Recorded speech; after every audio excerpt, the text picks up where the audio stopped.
চান করে চলে আসলাম এবার কিচেনে রান্না বান্না করতে। গুড আফটারনুন ফ্রেন্ড, আজকে সানডে স্পেশাল, তাই আজকে আমি বানাচ্ছি চিকেন চিলি। তো চিকেন চিলির জন্য চিকেনটাকে ধুয়ে রেখে দিচ্ছি। আর কী কী উপকরণ লাগবে সব চলো এটা দেখে নিই। তো লাগছে তোমার আজ আদা কুচি কুচি করে রাখা আছে, লম্বা লম্বা আলু ভাজার মতন কাটতে হবে।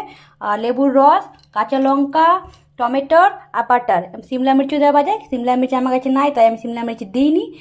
আর এটার মধ্যে তোমার আদা, লেবুর রস আর কাঁচা লঙ্কা আর বাটার, এটা কিন্তু দিতেই হবে। এটা ছাড়া কিন্তু চিকেন চিলিটা হবে না। লঙ্কাগুলো আরও পরে, কিন্তু আমি একটু কমই দিচ্ছি, আমার ছেলে খাবে তাই। না ঝাল হলে, বেশি ঝাল হলেও খেতে পারবে না। আর রান্নাটা আমি একসঙ্গে করি, ওর জন্য আলাদা রান্না কিছুই করি না আমি। তো তারপরে আবার বাটারটা দিয়েই পুরো রান্নাটা হবে, বাটারটাও লাগবেই লাগবে। আর এতটা বাটার দিব না, আমি বাটারটা হাফ দিব।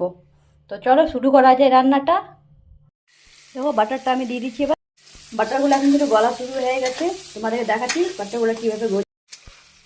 এই যে বাটারগুলো কিন্তু গলে, এগুলো সব আমি এবার দিব কড়াইয়ের মধ্যে এক এক করে।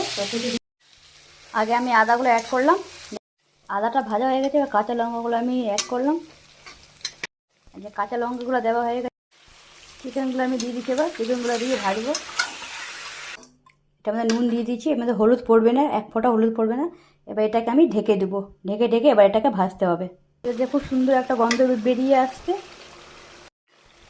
এই চিকেন চিলিটা আমাদের বাড়িতে সবাই পছন্দ করে, আমার মায়ের বাড়ির লোকও পছন্দ করে আর শ্বশুর বাড়ির লোকও পছন্দ করে। এটা কিন্তু ভাজা ভাজা হয়েই গেছে। টমেটোগুলো দেবো, এই টমেটোগুলো আমি দিয়ে দিলাম। আমার বিয়ের আগে যখন বাবা চিকেন আনতো, তা আমাদের বাড়িতে এই চিকেন চিলিটা কিন্তু বেশি রান্না হতো, কেন কি আমার বাবা এই চিকেন চিলিটা কিন্তু খুব ভালো রান্না করতো। আর সেই টেস্ট হতো রান্না, কিন্তু আমরা কিন্তু বাবার মতন পারি না।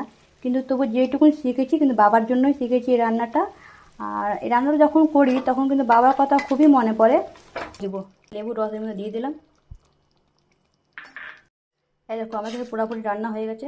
লেবুর রস দিয়ে দিচ্ছি, লেবুর রস দেওয়ার পর বেশি ফোটাতে হবে না, বন্ধ করে দিতে হবে। এবার বন্ধ করে একটু ঢেকে রাখতে হবে কিছু।